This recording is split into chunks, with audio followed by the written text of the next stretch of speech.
You still there? Yes, Okay. I just came back. Okay. Well, there needs to be. So yeah, I missed a little bit of what you said. No, I know. I saw you. I kind of paused for a second there. Oh, It okay. kind of made me lose my thoughts. We're probably going to be in two separate parts, by the way. Um, but some of the things that are on this, because they go through in this letter a list of uh, things that the Title IX applies to and what Yeah. it doesn't apply to. First on the list, restrooms and locker rooms. You cannot prevent somebody from entering the bathroom in which they identify with. Yeah, it says a school may provide separate facilities on the basis of sex, but must allow transgender students access to such facilities consistent with their gender identity. Like, what is this language? A, Like, s- this a is s- ridiculous. I know a school may not require transgendered students to use facilities inconsistent with their gender identity or to use individual user facilities when other students are not required to do so. So you can't require transgender students to use a transgender facility? You can't force the transgender male to use a female bathroom, essentially. Um, Oh, okay, yeah. Okay, it's like transgender male. Wait, what? Oh, yeah, yeah. When it transitions from female to male. Okay, yes. yeah. So I mean, this is not news. Well, the locker room is bad enough. I mean, at least with the restroom, you could say there's stalls, but with a locker room, I mean, that could foresee some issues there. Uh, Yeah, I mean, it's possible. just a bunch of you know not to be crude here or crass, but you have a 17-year-old transgender female Yeah, in the same locker room as an elementary school girl, using the same locker room, changing. yeah. Suddenly this Wait, I mean, she has a penis. yeah, exactly. I'm not, if I was the father of a 10-year-old girl, I wouldn't want her to see some 17-year-old guy's penis. Sorry, transgender female's penis. I mean, It's also somewhat rare to have K through 12 schools these days. sure, fine. There's a fair amount that are 7 through 12, seventh grade girls. That's true, 7 through 12. But even then, I mean, I have a 14-year-old daughter and a 17-year-old transgender female's penis. Yeah, I mean, come on. I know. There's some other things though, because it doesn't just stop at that. Athletics. Basically, what it's saying here is that you are not allowed to say, they're saying there's some teams can still select on skill basis, um, but they cannot change, or they can't discriminate based on gender. So Hmm. basically, I don't know. Females that aren't say there are not females can't really play on the male teams because they probably won't be good enough. But you could have males, according to this language, you could easily have males that say they're not males. Because let's be honest, like that's what they are. Yeah. I'm Yeah. tired of trying to like use their language here. Um, Guys playing on girls teams. It can happen. According to this I language, know. It's it can just happen. it's just ridiculous. And I mean, what is like if this is a thing that is normalized, like how are you gonna look? There isn't gonna be a female athletics anywhere going forward. Like if you can't stop it at the schools, if it's at the schools, then what stops the NBA from having males on the basketball with female in the WNBA or Well, MMA already has a transgender female fighting women and just knocking them the fuck out. And it's just exactly. ridiculous. It's just ridiculous. It's unbelievable that it's allowed to happen. I know, and so this can essentially happen anywhere. So this is What if LeBron actually wanted to play WNBA ball? exactly. Then he would be a revolutionary player. That's true. But I mean, what is this is essentially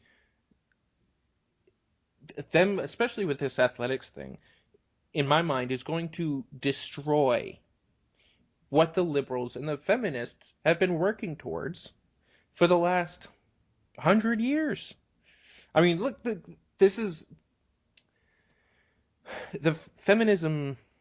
They've been trying to, kind of make themselves closer and closer and closer to males, in everything. And now it's kind of backfiring, in which, like, we're the same, except, whatever. We have some different parts to us, but we're essentially the same.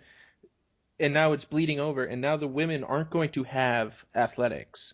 And it's not going to be women's sports. It's not going to be the same kind of, I don't know, what's the right word? Like, empowering of some sort. It's just going to get Yeah. dominated. Their agenda is destroying them from the inside out. Because if you think there's people that won't fake it, because you can fake this, if you don't think there's going to be people that fake this for, oh, let's just say, some college kid and doesn't, it's not going to make it to the NBA, but it would be nice to play basketball for a couple $100,000 contract. All he has to do is say I identify as a female for a couple of years, his career in public.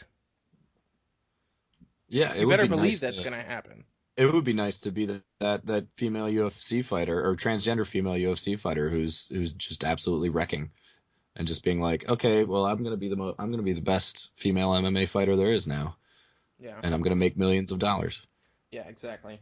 And people are okay with this, and they don't like the thing is that this should be something that it's all well and good to for these liberals to get on their professors speaking in ideological you know principles and like look this should be a thing blah blah blah. And it's another thing to see it physically with your own eyes, Mm-hmm. and this would be something that you would hope would open people's eyes. But at the same token, you know as I forget who said it, what the problem with being too open minded is? What's that, Thomas? Your brain's gonna fall out of your head. Ah, see, the analogy that's been running through my head is when you starve, you start to starve, then your stomach just starts to eat itself. Okay. And I just think that's what the liberal agenda is doing right now, the feminist agenda. Except it's Oh, not only eating itself, it's eating all of us.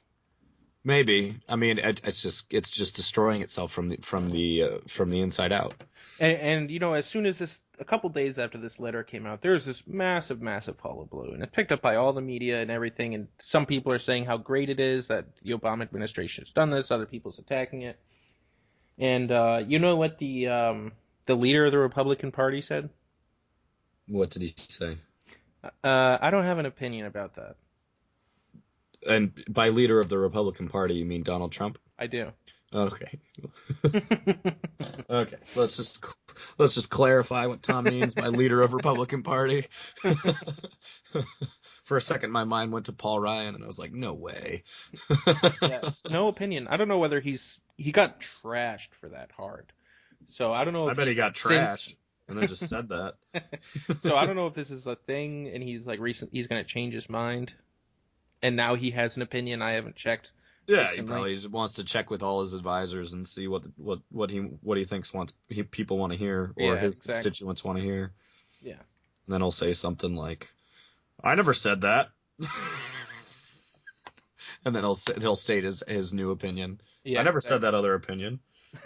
We have video of you right here saying it. No, it doesn't matter. So I mean, that's I don't know.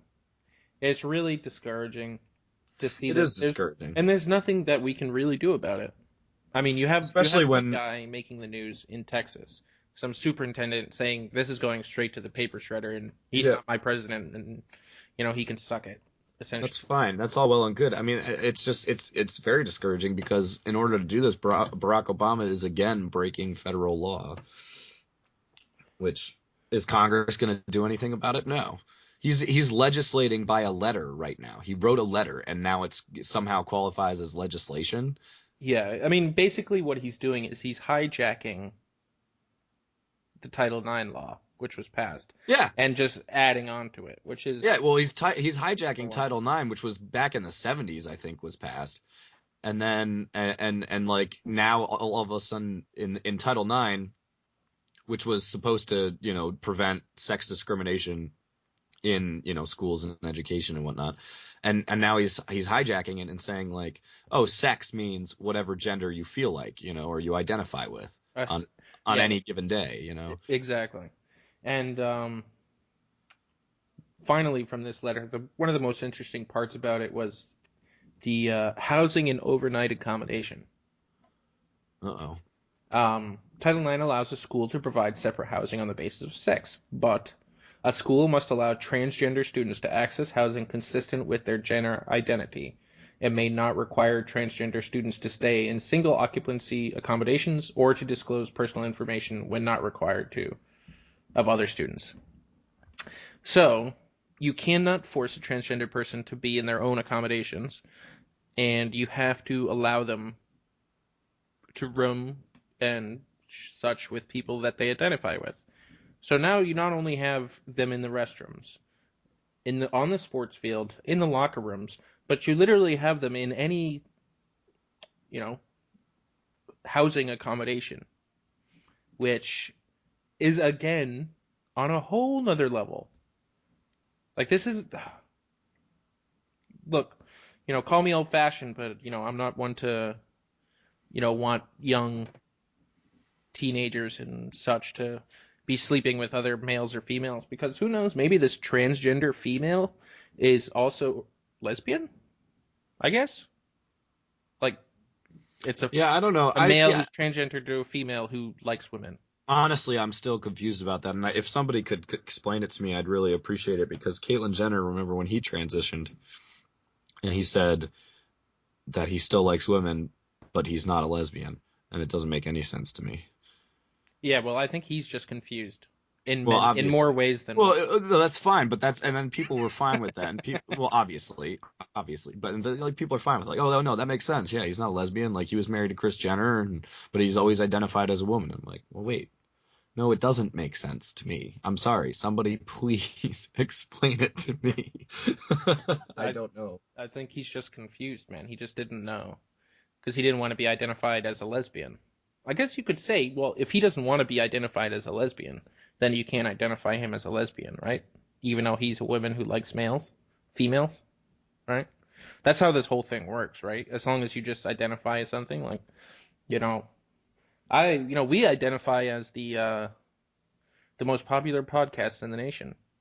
Well, you're Well, not. that's no, but I No, thought that was actually true, Tom. You told me that. You told me that earlier. No, I'm kidding. That's why I was identifying with it because I thought it was true. maybe we should go to the ad places and be like, look, we're the most popular place on the you know most popular podcast out there, and we're like, no, you're not. We're like, well, identify as that, Yeah, and I you I can't say anything identify about it, as and then just sue the shit out of them. I identify as 7'1", but for some reason college programs weren't recruiting me for basketball. We should sue them too. I mean, we're just you But guys can guys, I'm see how 7'1". you guys can see how ridiculous this gets. I mean, if you can self-identify and change something as integral and as basic as gender, then why not these other things that are far more accidental to you? I still haven't heard a good argument as to why you can't, even though you'll Oh, people. that's ridiculous. Oh, that's just ridiculous. That's not a human issue. Like the people identifying as dragons and cats. Well, yeah, exactly. But that's the thing about it. And then It's you're like, well, there. you can't cross species. I'm like, well, wait, why not? You can cross genders. I mean, It's there's a biological thing, not what? yeah, exactly. So I don't know. But this last little bit of thing about um, this school letter. Wait a second. These are kids. We don't allow them to make any decisions by themselves. Exactly. The kids. Like, They are children. maybe you could make an argument for those seniors that are 18 plus. Maybe. And then it's a whole nother thing. But like these kids that are 17 years and younger, who we don't allow to click any boxes that, you must be 18 or older to order this. Or, you must, you have to get your parents' permission to go on this field trip. Or you have to get their parents' permission to do, whatever, to play on this sports team. And now the kids are just allowed to, regardless of their parents, decide to be a different gender. Like, this is something that I don't understand. Yeah. Yeah. I've never. I mean, look, I don't. I don't. I don't. It's all very. It's all very. I don't know. I don't know how. It's all very irrational to me. I don't know how anyone actually like reasons this, and it's part of a very small vocal minority who are shouting these things, and then a lot of people who are so afraid to go against them that they instantly hop on the bandwagon just because. Like it's not like over 50% of the country or 50% of the country has been thinking these things and shouting these things for the past 15 years. But it, Exactly. it just picks up steam, and people are just too afraid to say no, and people are too afraid to disagree because they get shredded publicly and personally and privately and all that. And it grows and grows and grows, even though not many people actually believe this. Yeah. And it doesn't make any sense. It's all very I don't understand it. And I wish somebody could give me a good argument. Do you actually wish that? Or maybe you wish they could give you a good argument so you could tell them how stupid they were. Maybe, yeah. I mean, yeah. I would just like to hear an actual reason as to why people feel this way or believe these things. Yeah. An actual reason. Well, And if you give me an actual reason, then it's easier to talk about. Otherwise, you're just yelling and not making any sense and pretending that you do, and then calling me a bigot for saying no. Wait, that doesn't make any sense. yeah. No, I know. And this is something we're probably, well, this is probably the first of many things that are going to be coming up, and it's, at the root of it, it's a heart at the heart of it, it's a attack against, you know evangelical Christians, Catholics, the family, and for that reason, it's worth talking about, and it's worth kind of reminding people that this is an important issue that we shouldn't just let slide, because this is the kind of thing that, it just gets it one thing leads to another, and one thing slides past another, and before you know it, like, who knows what. Yeah, I can't even imagine, but no, basically no family attempt at a utopian society. People are just turning on each other like in the Soviet Union, turning family members in or whatever, yeah, Who knows what's going to happen? But this is just people need to be aware of this, and I yeah. think it was worth whatever 30 minutes we paid on this.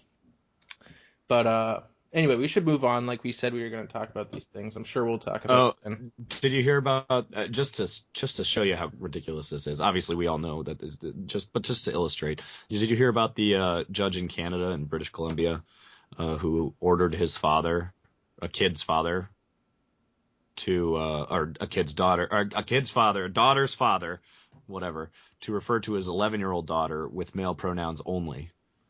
I did hear about that actually. Yeah. And appointing the child a guardian to protect her own interests or whatever, and the daughter who apparently suffers from whatever, is continuing to take hormone blockers to delay female puberty because against the father's wishes. Yeah, it's ridiculous. Like didn't the American Association of Pediatrics or Pediatricians or whatever just come out and be like, that's child abuse? Like you can't you can't do that. And then they said the father wasn't allowed to stop his 11-year-old from seeing all these pro transgender groups and pro transgender people and whatnot, advocates and whatnot, even though he is her father and she is 11 Yeah, and cannot make decisions like this for herself. It's I just know. it's I know, man. It's tough. Tough world out there. Mhm. Anyway, it's hard to segue, but that was a revolutionary court Yeah. decision. You know what's not revolutionary? What? LeBron James's game. LeBron James's game is not revolutionary. And we do agree on this. And this is somewhat of a debate that we were having earlier on. Um, Yeah, last Thursday with our bachelor Cody, who our former bachelor Cody. Exactly. He was arguing that LeBron is a revolutionary player because we've never seen anyone like him before. He's don't like he's one of the greatest basketball players of all time. Yeah, and he's saying he's the greatest athlete that the NBA has ever seen. So that's why he's revolutionary because there's nobody like him athletically and physically built like him. Does that make him revolutionary? No, Thomas, I think that makes him an anomaly. I think I think unless he changes the game and he changes the way the game is played and he changes people's bodies. Speaking of body changing, he changes people's bodies and people. You start seeing this flood and this influx of people who are built like LeBron and as fast as LeBron and play the same way LeBron does. Then no, he hasn't changed the game, I agree with you. and he hasn't, and he's not revolutionary. I mean, you could say Steph Curry's revolutionary, but in reality, it's not just Steph Curry. It's the It's whole Warriors team because yeah, I would agree with there that, have but been great shooters before, no, I would agree but with no that, one's but been kind of put together like Golden State. I would also say that the reason Golden State is so revolutionary is because of Steph Curry and they built their team around the way he plays. So that's something.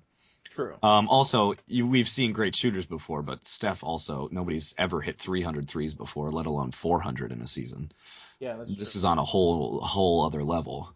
I would like if I was to say about LeBron, I would say that LeBron is the perfection of Michael Jordan's the Athleticism. the way that Michael because obviously I didn't watch a lot of NBA games back when I was one, Five. two, or five. Yeah, exactly. So it's hard to say exactly, but from what I've seen, LeBron plays a lot of the same way that Jordan plays. He's drives to the basket a lot and Hmm. Gets everything, but contact. also is a great shooter and stuff. He seems like the physical perfection of the game that Jordan really kind of made successful. And that Yeah. way, Jordan is a revolutionary player, and I would say Jordan is the revolutionary one, yes, and LeBron is following in those he's footsteps. the like almost the perfection of it. And physically he's bigger, he's just as fast, if not faster. Well, probably just as fast. Bigger, stronger, just as fast. Can play four positions, even five if you want to put him at the center when you're playing like Golden State and Draymond Green or something. And that's a huge part of his game. But there's nobody else who can do that. So it's not a revolution. It's just a one man revolt. I Yeah, don't I I mean don't. you have people like It's an anomaly. It's an Steph, anomaly. because I think you have to kind of just if you're going to say he's revolutionary, it depends on what you mean by revolutionary, right? So, Yeah. and I think revolutionary means that you have to change the entire game. The You know, way the entire game is played. So now you have people and and teams. I think it's well, Sorry. I think it's still up exactly, and I think it's still kind of up in the air whether Curry is actually revolutionary. Like That's true. it's been this couple years, and people are trying to imitate it now. But if they fail because they don't have two of the top best 15 shooters ever to play Yeah. the game, Yeah. then they might go right back to the classical big man, etc. And actually that no, that's a very good point, Tom, because actually you see in this Thunder Warriors series that we're watching right now, the Thunder aren't playing like the Warriors. The Thunder are combating what the Warriors are doing by playing Steven Adams and Enes Kanter, or Steven Adams and Serge Ibaka, or Enes Kanter and Serge Ibaka. They're rotating three bigs, and two of them are on the floor at the same time all the time. And so they're combating this small lineup, obviously, that the Warriors are doing with just this absolutely massive lineup. And they're doing it. A lot of teams tried it too against the Warriors and didn't have any success because the Warriors are just too fast and could shoot too well. But the way that the Thunder are built and the way that they're playing right now, especially, it's a very good matchup. And I don't know, since they're doing pretty much the opposite of what the Warriors are doing, I don't know if you can call the Warriors revolutionary just yet. Yes. I don't know. Does that make any sense? No, yeah, I absolutely agree with it Yeah, because like they've won one championship. yeah, Let's not get ahead of ourselves here. But I yeah, mean, it is easy to see with some other people in some other sports. People like Gronkowski. yeah, Like the tight end has become a position of its own, and offenses there's multiple offenses that run through tight ends if they can Yeah. find one that's good enough. Yeah. Now, Gronk is still the biggest and strongest and most successful, but It's probably not going to be that way for long. probably not. I mean, there's probably tons of kids that are coming up who, Yeah. they're 6'7" monster, and they might think that, oh, like I have to be an offensive lineman, Hmm. whatever, like beefcakes, and they're like, wait, but I actually have pretty decent hands. Like you have a lot of these guys are really athletic. Well, these guys that, especially the guys that make it to the NFL, are really athletic. They're not just big lumbering oafs. And Yeah. some of them, I'm sure out there have good hands, and that's just the way it is. And if they had been trained from a different age to be, kind of a big but kind of like leaner and faster, Hmm. Yeah. and to catch and run routes, like they could probably be pretty successful rather than be super heavy, you know, lift a ton of weight and just be immovable kind Yeah. of. Immovable with quick feet. Exactly. But But yeah, no, I think that Tiger Woods, everybody was fat before Tiger Woods came, and then he worked out a lot and was awesome, and now everyone else is really fit too. yeah, it's funny. You see this trend in golf where you see these golfers and you're like, damn, that guy's cut. I'm still not used to seeing it. Remember, I'm like, still not used to seeing that. yeah, Like, got like what Ernie happened to the Els and John BJ Daly's of Singh, these yeah, days? VJ Singh of the world. Yeah, seriously. Jack Nicklaus, I Jack know. Nicklaus, Arnold Palmer's and like all these guys who were just regular dudes yeah, just like who were got the just beer perfecting their belly, and golf game and their swing and everything. exactly. But And now you got a guy who works out all the time you and got a couldn't guy even who hit the wanted to ball be a till he was Navy SEAL, 60, and yeah, exactly. And then you see like Adam Scott, who's just ripped out of his mind, and or Dustin Johnson or something. Dustin Johnson, and now Jason Day even looks pretty good. Like, it's pretty funny. Yeah.